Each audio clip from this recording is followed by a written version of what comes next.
منکم ویعلم الصابرین۔ صلوات پڑھیں محمد۔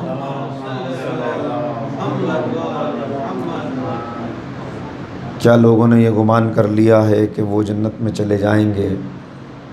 جبکہ اللہ نہیں جانتا کہ انہوں نے جہاد کیا ہو اور آنے والی مصیبتوں پر صبر کیا ہو۔ یعنی جنت میں داخلے کے جو شرائط قرار دیے گئے، ان میں پہلی شرط ایک مومن کے لیے جہاد کرنا اور دوسری شرط مصائب پر صبر کرنا ہے۔ اس آیہ کریمہ کے ضمن میں کل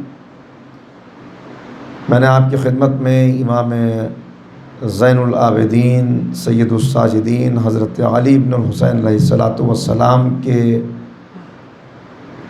کچھ صفات اور آپ کی سیرت کے کچھ گوشے آپ کے سامنے بیان کیے۔ چاہتا ہوں کہ اسی سلسلے گفتگو کو کچھ آگے بڑھایا جائے۔ ایک مرتبہ مل کے صلوات پڑھنے محمد وآلہ۔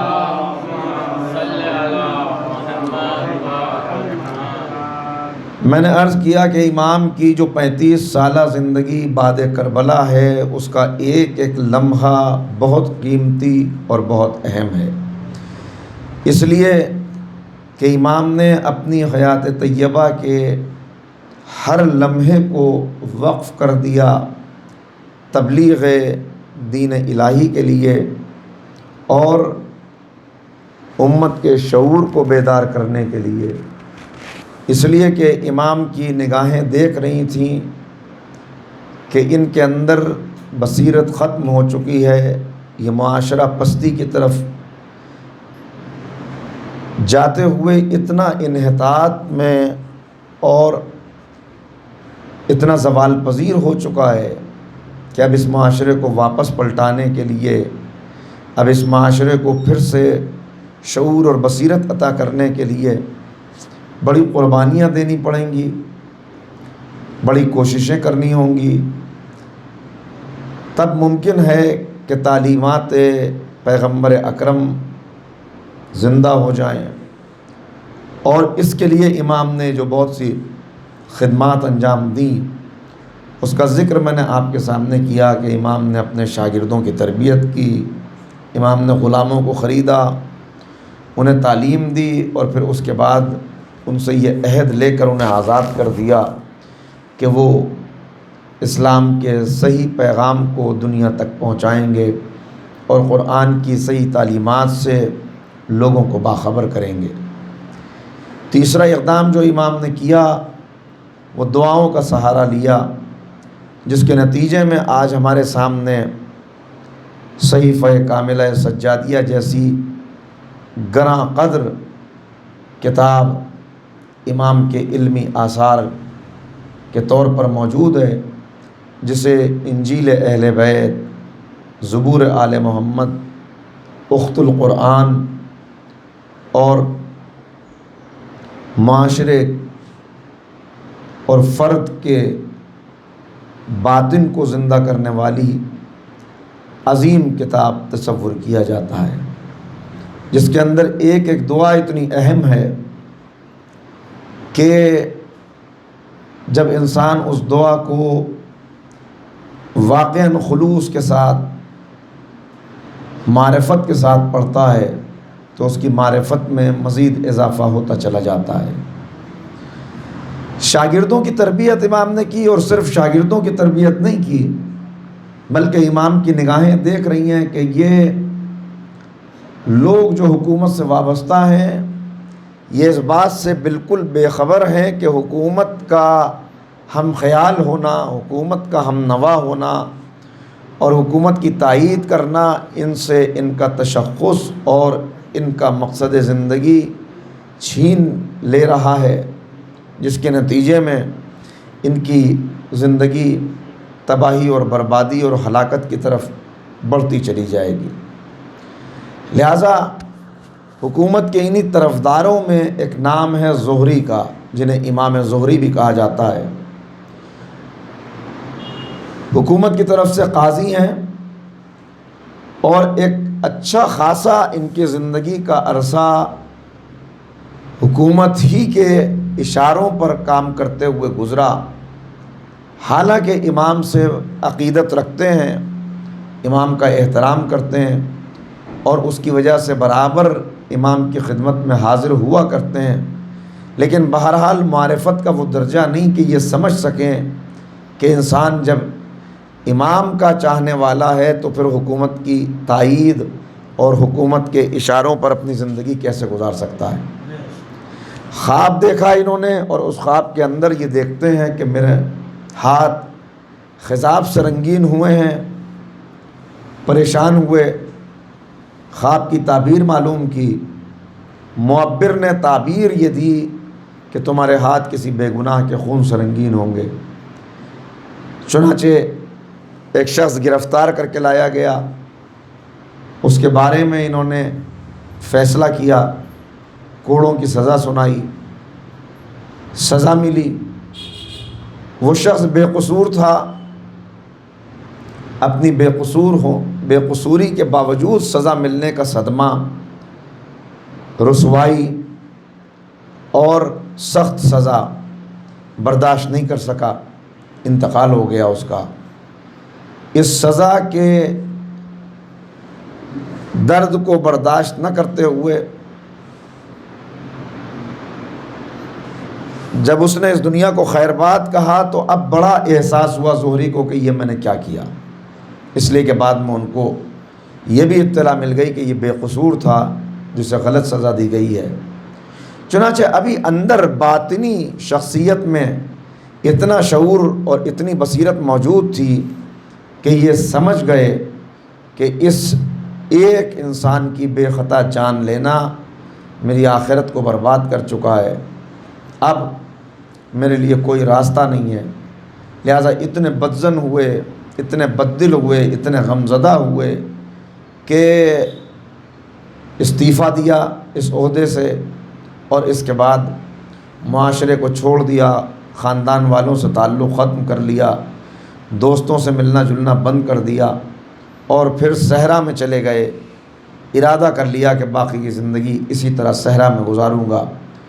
روتے تھے، گریہ کر کے کہتے تھے کہ میں نے یہ کیا کیا۔ آخر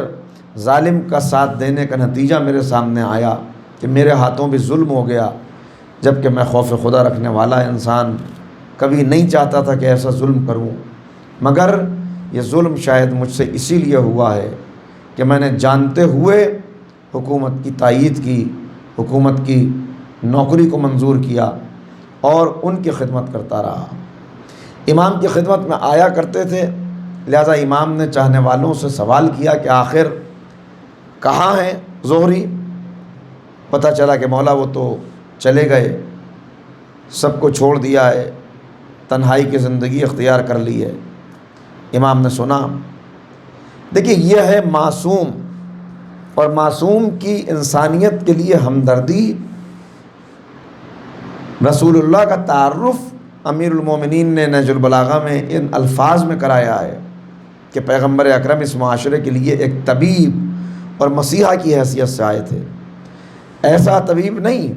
کہ جو کہیں اپنا مطب کھول کر بیٹھ جائے اور لوگوں کے آنے کا انتظار کرے کہ مریض آئیں گے انہیں دوا دی جائے گی،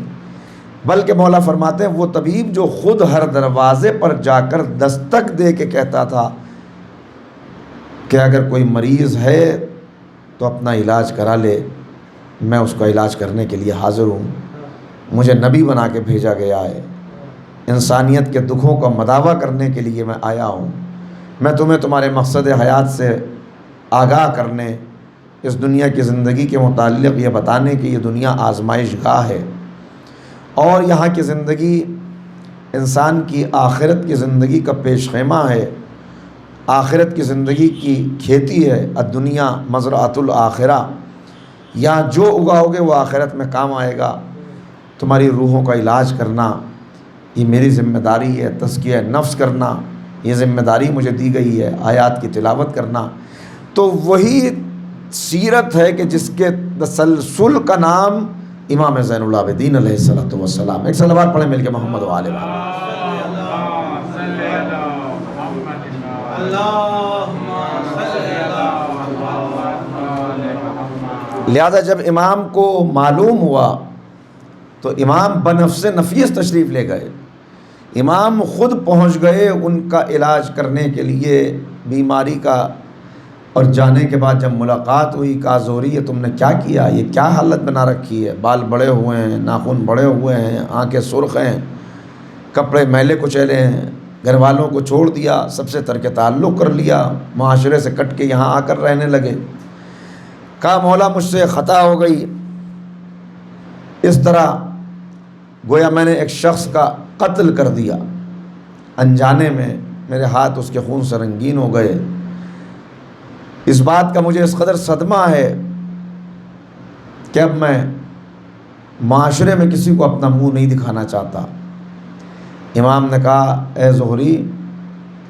یاد رکھو میں تمہارے اس گناہ سے اتنا خوفزدہ نہیں ہوں جتنا تمہاری مایوسی سے خوفزدہ ہوں، اس لیے کہ گناہ تم نے عمدن نہیں کیا، یہ قتل عمد نہیں ہے،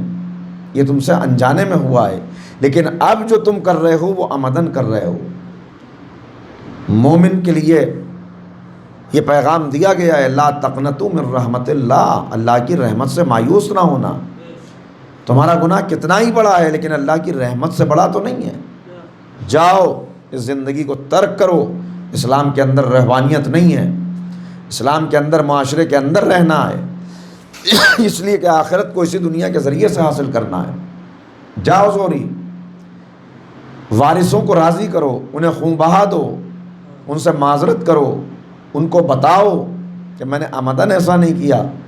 اور اس کے بعد اپنی باقی زندگی اپنے گھر والوں کے ساتھ نیکی کی راہ پر چلتے ہوئے گزارو، توبہ کرو، اللہ توبہ کا قبول کرنے والا ہے۔ ان اللہ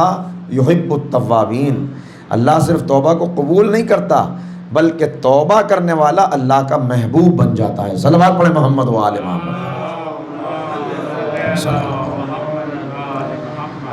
زہری آئے، گھر والوں سے ملے، مقتول کے اہل خانہ سے ملے، وارثوں کو راضی کیا، اور اب زہری کا عالم یہ ہے کہ زہری اب حق و باطل کے فرق کو واضح طور پہ پہچان چکے ہیں، لہٰذا اب ہر صبح ہر شام امام کی خدمت میں حاضر رہتے ہیں، ہر وقت امام کے پاس، ہر وقت امام کے سامنے۔ دشمنوں نے دیکھا، تانا دینا شروع کیا، اے زہری تو صحرا میں چلا گیا تھا، تیرے رسول نے تجھ سے کیا کہا کہ تو واپس آ گیا؟ یعنی طنز کیا، گویا امام کو رسول کہہ کر طنز کیا زہری کے اوپر۔ زہری نے کوئی جواب نہیں دیا اور کہا کہ بس میں تمہارے حق میں دعا کرتا ہوں کہ اللہ تمہیں بھی حق کے دیکھنے والی آنکھ عطا کرے، تمہیں بھی بصیرت عطا کرے۔ اور اس کے بعد اب زہری ہیں اور خدمت امام ہیں۔ دیکھیے ایک بات آپ کی خدمت میں عرض کرتا چلوں جو بہت اہم ہے، ہم ہر وقت حالت جنگ میں ہیں، معرکہ حق و باطل ہے جو خارج میں اس معاشرے کے اندر جاری ہے اور باطن میں ہماری شخصیت میں جاری ہے۔ انسان کے اندر کچھ ایسی خرابیاں پائی جاتی ہیں کہ اگر ان کو وہ قابو نہ کر لے اور وہ بڑھتی چلی جائیں تو انسان کی ساری خوبیوں کو ختم کر دیتی ہیں۔ چونکہ انسان کے وجود کا ایک حصہ زمینی ہے، اور زمین کی خصوصیت یہ ہے کہ زمین کے اندر ایک کشش پائی جاتی ہے، گریویٹیشنل فورس ہوتی ہے، لہذا زمین ہر چیز کو اپنی طرف کھینچتی ہے۔ یہ زمینی حصہ زمین کی طرف کھینچتا ہے، لہذا یہ مٹی انسان کو پستی کی طرف کھینچتی ہے۔ اس کے اندر کچھ رغبتیں ہیں، کچھ دلچسپیاں ہیں، کچھ انسان کی خواہشات ہیں، یہ خواہشات اس کی زنجیریں پا بن جاتی ہیں، یہ زبان کے چٹخارے، یہ لذتیں، یہ اس کو اوپر اٹھنے سے روکتی ہیں کہ کہاں جا رہا ہے، ساری دنیا کے اندر اتنی نعمتیں بکھری ہوئی ہیں، ان نعمتوں کو حاصل کر۔ اور اس کے اندر جو دوسرا جوہر ملکوتی ہے وہ اسے بلند کرنا چاہتا ہے، چنانچہ یہ جنگ ہمیشہ جاری رہتی ہے۔ پہلا مرحلہ تو یہی ہے کہ انسان ان خواہشات کی زنجیروں کو توڑ کر اگلے مرحلے پر قدم رکھے، یعنی برائیوں سے نکل کے اچھائیوں کی طرف آ جائے۔ یہ جنگ جو جاری ہے کسی گہری بات کے عرض کرنے کا موقع نہیں، بھائی اتنا سمجھ لیجئے، یہ جو کھینچتی ہے اس طرف برائیوں کی طرف، اس کو قرآن کریم نے کہا نفس امارہ، ان النفس الامارۃ بالسوء، یہ حضرت یوسف علیہ السلام کا جملہ ہے جسے قرآن نے محفوظ کیا کہ نفس امارہ ہے جو انسان کو برائیوں کی طرف کھینچتا ہے، مگر اللہ نے اس کے اندر ایک صلاحیت رکھی ہے فَأَلْهَمَهَا فُجُورَهَا وَتَقْوَاهَا، کہ یہ خیر اور شر کو پہچاننے کی صلاحیت رکھتا ہے، اچھائی کیا ہے، برائی کیا ہے، نیکی کیا ہے، بدی کیا ہے، نور کدھر ہے، ظلمت کدھر ہے، خیر کدھر ہے، شر کدھر ہے، حق کدھر ہے، باطل کدھر ہے، یہ صلاحیت اس کے اندر پائی جاتی ہے۔ چنانچہ جب یہ اپنے نفس امارہ کو شکست دے دیتا ہے اور اپنی رغبتوں اور خواہشات سے اپنے آپ کو بلند کر لیتا ہے تو دوسرے مرحلے میں قدم رکھتا ہے، اور اس مرحلے کا نام ہے نفس ملہمہ۔ ملہمہ وہ نفس کہ جس نے اب اسے بتا دیا کہ یہ برائی ہے، اور برائی سے وابستہ نہیں رہنا، اچھائی کی طرف بڑھنا ہے، پھر ایک درجہ اور آگے بڑھتا ہے، اور اب نفس امارہ کے بعد نفس لوامہ، اور نفس لوامہ کے بعد نفس ملہمہ تک پہنچ جاتا ہے۔ لیکن اب یہاں غور کرنے کی بات ہے جو میں عرض کر رہا ہوں کہ ہوتا یہ ہے کہ جب انسان برائیوں سے بچ گیا اور اس نے عبادت کی دنیا میں قدم رکھا، روحانیت کی دنیا میں قدم رکھا، اچھائی میں اپنے آپ کو آگے بڑھانا شروع کیا، تو اب شیطان دیکھ لیتا ہے کہ میں نے اس کو برائیوں سے بہت رجھانا چاہا مگر اس نے اپنا دامن بچا لیا ہے، اب یہ نیکیوں کی طرف بڑھ گیا ہے، لہٰذا اب شیطان دوسرا حملہ کرتا ہے جو پہلے سے زیادہ شدید تر ہوتا ہے، وہ حملہ ہوتا ہے عبادتوں کا تکبر پیدا کر دینا۔ یہ عبادتوں کا تکبر یہ پہلے سے زیادہ خطرناک صورتحال ہے، اس لیے کہ اس وقت تو انسان کو برائی نظر آ رہی تھی، اس کے پاس موقع تھا کہ وہ پلٹ آئے، توبہ کرے، لیکن جب عبادتوں کا تکبر پیدا ہو جائے تو گویا ایک رنگین پردہ ہے جو اس کی آنکھوں کے آگے پڑ جاتا ہے۔ جناب عیسیٰ علیہ السلام شیطان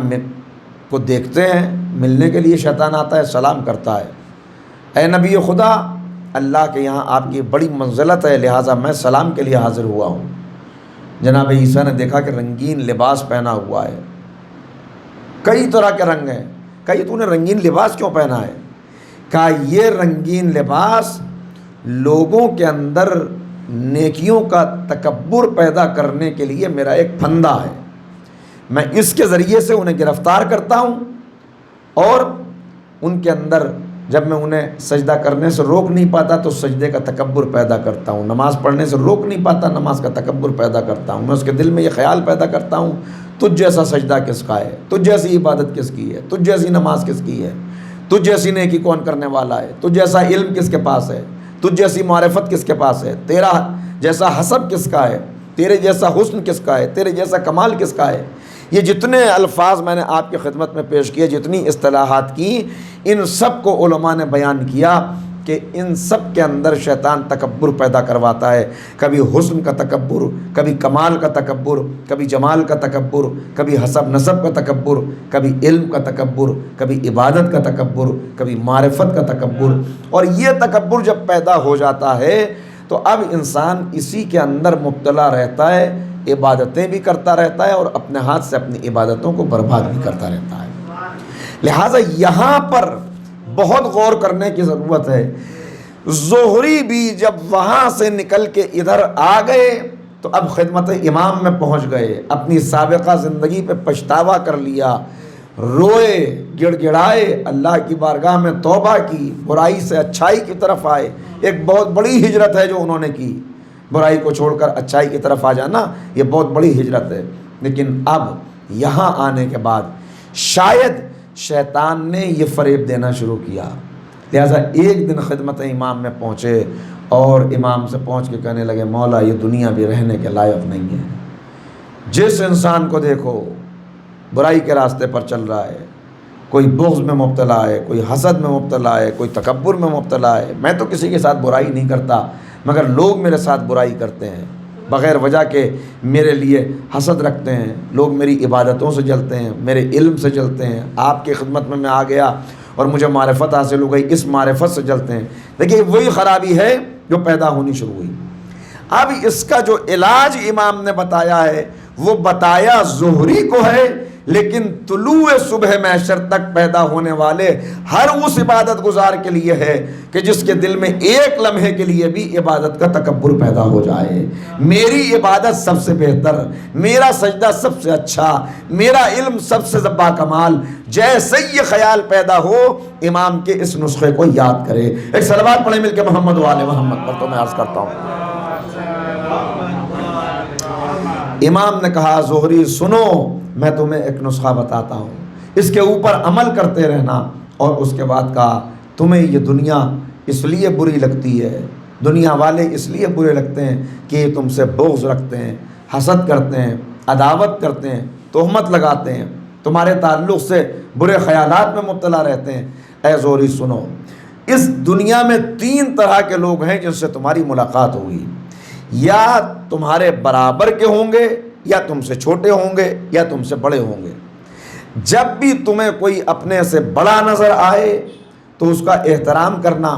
یہ سوچ کر احترام کرنا کہ یہ مجھ سے بڑا ہے، لہٰذا اس نے مجھ سے پہلے کلمہ پڑھا ہے، اس نے مجھ سے پہلے عبادتیں شروع کی ہیں، اس کے سجدے مجھ سے زیادہ ہیں، اس کی عبادتیں مجھ سے زیادہ ہیں، اس کی تکبیریں مجھ سے زیادہ ہیں، اس کی زندگی میں وہ راتیں زیادہ ہیں جو جاگ کر عبادت خدا میں گزاری ہیں، اس کی زندگی میں رمضان زیادہ گزرے ہیں، روزے اس نے زیادہ رکھے ہیں، اس کی زندگی میں زیادہ اس کو موقع ملا کہ اس نے سخاوت دکھائی ہو. لہٰذا ہر بڑے کا یہ سوچ کر احترام کرنا مجھ سے بڑا ہے، اس کی عبادتیں مجھ سے زیادہ ہیں. تو احترام کا جذبہ خود پیدا ہوگا جب تم یہ سوچو گے مجھ سے پہلے اس نے عبادت کرنا شروع کیا. اور زہری سنو، جب تمہیں کوئی اپنے سے چھوٹا ملے تو یہ خیال رکھنا کہ یہ تم سے چھوٹا ہے، لہٰذا اس کے گناہ تم سے کم ہیں، اس کے گناہ تم سے کم ہیں، اس نے تم سے کم زندگی پائی ہے، تمہارے بعد دنیا میں آیا ہے، لہٰذا اس کا سن بلوغ بھی تمہارے بعد ہے، اس کے گناہ بھی تم سے کم ہیں. اپنے گناہوں پہ نظر رکھنا، تمہیں اپنا پلڑا وزنی نظر آئے گا، اس کا ہلکا نظر آئے گا، لہٰذا اس کا احترام کرنا. اور جب تمہیں کوئی اپنے برابر والا مل جائے تو یاد رکھنا کہ ہر انسان اپنے آپ کو بہتر جانتا ہے، لہذا جب کوئی برابر والا ملے تو اپنی برائیوں، اپنی خرابیوں اور اپنے گناہوں پہ نظر رکھنا، اور پھر اپنے آپ سے کہنا کہ تم اپنے گناہوں کے متعلق یقین کے درجے میں ہو، اس کے گناہوں کے متعلق شک کے درجے میں ہو، لہذا یقیناً تمہارے گناہ زیادہ ہیں اور اس کے گناہ شک کے درجے میں ہیں، لہذا اس کا بھی احترام کرنا. جب تم ان تینوں کا احترام کرنے لگو گے، اس دنیا میں جو تم سے بغض کرتے ہیں وہ تم سے محبت کرنے لگیں گے، جو حسد کرتے ہیں وہ تمہاری تعریف کرنے لگیں گے، جو تہمت لگاتے ہیں وہی معاشرے کے اندر تمہاری اچھائیاں بیان کریں گے. صلوات پڑھ دیں محمد و آل محمد. اور دوسری بات جو امام نے عملی طور پر مظاہرہ کیا، عملی طور پر جو امام نے تعلیم دی، وہ کیا کہ امام کی خدمت میں آنے والا آیا اور آ کے کہتا ہے مولا آپ کے سجدے، آپ کی عبادتیں، آپ کا تقوی، آپ کا علم، آپ کا خشوع و خضوع، آپ کا حق خدا کو ادا کرنا، مولا میں نے پوری تاریخ دیکھ لی، میں نے تمام انسانوں کو دیکھ لیا، مجھے ایسا کوئی انسان نہیں نظر آیا جو آپ کے برابر عبادت گزار ہو، جو آپ کے برابر نمازیں پڑھنے والا ہو. دیکھیے یہ وہ مرحلہ ہے کہ یہ وہ شخص نہیں بول رہا، یہ اس کی زبان سے شیطان بول رہا ہے. کبھی کبھی انسان محبت میں آ کر ایسی باتیں کہتا ہے، جذبات محبت کا اظہار کرتا ہے، اور ہر ایک کے سامنے ایسا مرحلہ آتا ہے، بھئی آپ جیسی تقریر کوئی نہیں کرتا، آپ جیسا شعر کوئی نہیں کہتا، آپ جیسا علم کسی کے پاس نہیں، آپ جیسا فضل کسی کے پاس نہیں، آپ جیسی سخاوت ہم نے نہیں دیکھی. تو جہاں بھی ایسی کوئی بات آئے انسان فوراً، اب معصوم اس کا علاج بتا رہے ہیں کہ فوراً جب بھی یہ بات آئے فوراً یاد کرے کہ یہ نعمت جو یہ میرے بارے میں کہہ رہا ہے یہ نعمت اللہ کی عطا کی ہوئی ہے. چنانچہ جب بھی کسی نعمت کے بارے میں غرور میں مبتلا ہونے لگے فوراً سوچے کہ اگر اس نے توفیق نہ دی ہوتی تو یہ عمل میں کیسے انجام دے گا. صلوات پڑھ دیں محمد و آل محمد.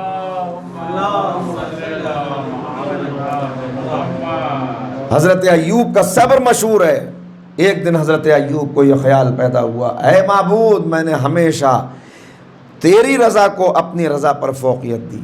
تیری مرضی کے مطابق چلا، اتنی سخت آزمائشیں آئیں، ایسی بیماری سے گزرا،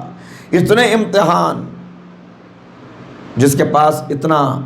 سرمایہ ہو، جس کے پاس اتنے کھیت، اتنی زمینیں ہوں، جس کے پاس اتنا غلہ ہو، جس کے پاس اتنی مویشی ہوں، جس کے پاس اتنی اولادیں ہوں، پھر اس کو آزمائش میں ڈالا جائے۔ یہی تو ہوا تھا کہ جناب ایوب کی عبادت دیکھ کر فرشتوں نے ایک دوسرے سے کہا کہ ایوب کی عبادت، ایوب کا شکر خدا، اور اس وقت یہ بات آ گئی کہ ہاں ایوب کیوں شکر خدا نہ کرے، اس لیے کہ اللہ نے ایوب کو نوازا کتنا ہے۔ بس ایک مرتبہ قدرت نے آواز دی، تم میرے بندے کی معرفت کو نہیں سمجھ پائے، تم یہ سمجھتے ہو کہ اس کو نوازا اس لیے شکر کر رہا ہے، اچھا دیکھو ہم دکھاتے ہیں کہ ایوب ہمارا کتنا شکر گزار بندہ ہے۔ آہستہ آہستہ دولت ختم ہوئی، سرمایہ ختم ہوا، مویشی مرنے لگے، ایک ایک کر کے سارے مویشی مر گئے، اولاد ایک ایک کر کے سب کا انتقال ہو گیا، بس شوہر اور زوجہ باقی رہ گئے۔ اور پھر جناب ایوب کو ایسے مرض کے اندر مبتلا کیا گیا، ایسی بیماری کے اندر کہ لکھا ہوا ہے کہ جسم کے اوپر زخم ہو گئے تھے جس کے اندر کیڑے تھے۔ اور جناب ایوب کے شکر کا عالم یہ تھا، دیکھیں یہاں پہ کچھ لوگوں کو تعجب ہو جاتا ہے، اور لوگ کہتے ہیں کہ نبی یہ خدا تھے، ان کے جسم پہ زخم، اس کے اندر کیڑے ہو جانا۔ یہ خیال ہمارے ذہن میں اس لیے آتا ہے کہ ہم بیماری کو مصیبت سمجھتے ہیں، اور اپنے معاشرے میں اکثر ہماری زبان پہ یہ جملے آتے ہیں، ارے دیکھا اس کو کیسے کیڑے پڑے اس کے اندر مرنے سے پہلے۔ یہ آپ کو نہیں معلوم جس بات کو آپ اس کے لیے لعنت سمجھ رہے ہیں، اللہ اسی بیماری کو اس کے گناہوں کے دھونے کا وسیلہ قرار دے رہا ہے۔ مومن کو اللہ مصیبت دیتا ہے اس دنیا میں، مومن تکلیف کے ساتھ مرتا ہے، کافر آسانی سے مرتا ہے، اس لیے کہ کافر کا کوئی حق نہیں باقی رہتا، اللہ اس کو اسی دنیا میں اس کا سارا حق ادا کر دیتا ہے، اور مومن کو چاہتا ہے جب آئے تو پاک و پاکیزہ ہو کے آئے، لہٰذا اس کے گناہوں کا کفارہ بن جاتی ہے اس کی یہ بیماری۔ جناب ایوب کا یہ عالم تھا، شکر کا یہ عالم تھا کہ اگر جسم سے زخم سے کوئی کیڑا الگ ہو جاتا تھا تو اس کو اٹھا کے پھر زخم پہ رکھ لیتے تھے کہ اگر میرے رب کی مرضی یہی ہے تو یہ بندہ اس پر راضی ہے۔ اولاد چلی گئی، سرمایہ چلا گیا، سب کچھ چھن گیا، اور اس کے بعد اس بیماری کی وجہ سے لوگوں نے بستی سے نکال دیا۔ اب صحرا میں شوہر اور زوجہ دونوں ہیں جو زندگی گزار رہے ہیں، لیکن ہر مرحلے کے اوپر ثابت قدم رہے جناب ایوب۔ پھر صحت ملی، بیماری دور ہوئی، جوانی پلٹی، تو ایک دن کہنے لگے کہ اے معبود، میں نے اتنا تیری راہ میں